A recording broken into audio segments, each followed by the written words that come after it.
গণমাধ্যম আসলে কতটা মুক্ত। চীনের পার্টির অভিজ্ঞতা আপনাদের সবার মনে আছে, ওরা বলেছিল শতফুল ফুটতে দাও।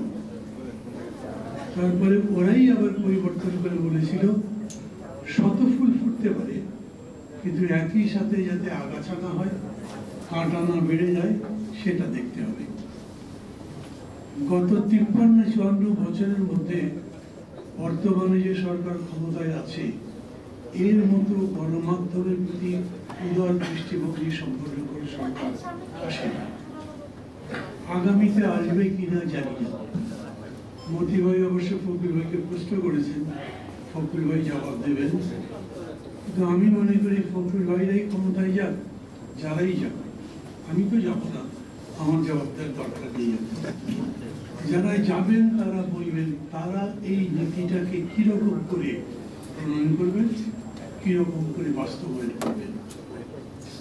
ওই পার থেকে শেখ হাসিনা প্রতিদিন বিবৃতি দেন, আবার আজকাল গ্রুপ বৈঠক করে। এই সরকার সেটা বন্ধ করবার উদ্যোগ নিয়েছে, সেটা দেখিনি। এরকম চলতে দেওয়া কি ভালো হচ্ছে? আমার কাছে মনে হয় না। আবার এরকম মুক্ত অবাধ তথ্যের চর্চা বন্ধ করবেন, সেটাও কি নীতির মধ্যে পড়ে? এখন পর্যন্ত ডিজিটাল সিকিউরিটি অ্যাক্টে সাংবাদিকদের বিরুদ্ধে, মিডিয়া কর্মীদের বিরুদ্ধে যত মামলা করা হয়েছিল, সেই মামলাগুলোর অনেক আছে এখন পর্যন্ত। ডক্টর ইউনূসের মতো মানুষ যিনি বলেন তোমরা প্রাণ ভরে সমালোচনা করা, কি আমারও সমালোচনা করতে পারো, উনি এই মামলাগুলো তুলতে না কেন? নাহিদকে প্রশ্ন করে আমি বিব্রত করতে চাই না, ওরা যতদিন দায়িত্ব ছিল তারা তুলল না কেন? কোনো কারণ তো নিশ্চয়ই আছে। আপনি একেবারে অবাধ মুক্ত সাংবাদিকতা যদি চান, তথ্যের প্রবাহ যদি চান, তার মানে কোনো ব্যাপারে কোনো নিয়ন্ত্রণ করতে পারবেন না, তাই কি? সেইভাবে এখনকার রাষ্ট্র চলবে? সেরকম করেই যদি চলতে দেন, তাহলে এই যে আওয়ামী লীগ ব্যান করো ইত্যাদি এত কথাবার্তা হুলস্থুল হচ্ছে, এগুলো করার তো কোনো রাইট নেই। পলিটিক্যাল পার্টি থাকতেই পারে, ওটা জাতিসংঘ বলুক কি না বলুক, আমাদের বিবেক কি বলে, আমাদের নীতি কি বলে। মতি ভাই খুব কম কথা বলেন, এমনিতে যখন অনুষ্ঠান করেন, টক শো করেন, তখন তো কথাই বলতে চায় না। এখনো কথাই বলতে চায় না উনি। এখন উনি কথা বলতে চাননি, মধ্যেও বলেছেন ফখরুল ভাই কি করবেন বলেন তো ক্ষমতায় গেলে। পুরো দেশের মানুষের মধ্যে প্রশ্ন, এই সরকারটা যাবে, তারপরে বিএনপি এসে আবার আগের মতো করবে, বাড়াবাড়ি করবে, যা যা করছে বাবা এটাই তো দেখছি, পরে যেন কি হয়।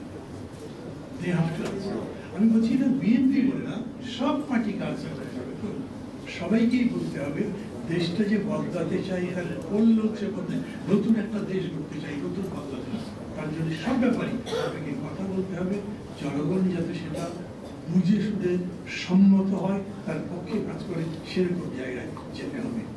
সেই বিবেচনা থেকেই আমি মনে করি চীনের পার্টির অভিজ্ঞতা আমাদের রাখা উচিত। আমি চীনপন্থী নই, অনেক সময় একটু একটু ছিলাম, এখন একেবারেই নাই। কিন্তু তারপরে আমি মনে করি অবাধ তথ্য প্রবাহ, মাধ্যম, সংবাদ মাধ্যমের পরিপূর্ণ স্বাধীনতা নিশ্চিত করা উচিত। কিন্তু তারপরেও ওটার একটা সিলিং থাকতে হবে, কারণ দেশ আছে, দেশের স্বাধীনতা আছে, সার্বভৌমত্ব আছে, দেশের অনেক কিছুই আছে যেটা দেশের মতোই হবে, অন্যের মতো হবে না।